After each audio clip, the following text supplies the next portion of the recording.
திருப்பாவை பாடல் 19. உன் கையில் பிள்ளை உனக்கே அடைக்கலமென்று அங்கு அப்பழம் சொல்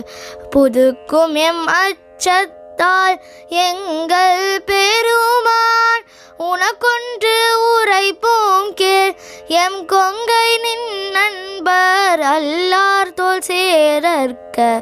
எம் கை உனக்கல்லாது எப்பணியும் செய்யற்க கங்குல் பகலும் கண் மற்றொன்றும் காணற்க இங்கு இப்பரிசே எமக்கென்கோம் நல்குதியே எங்களிலென் ஞாயிறு எமக்கேலோ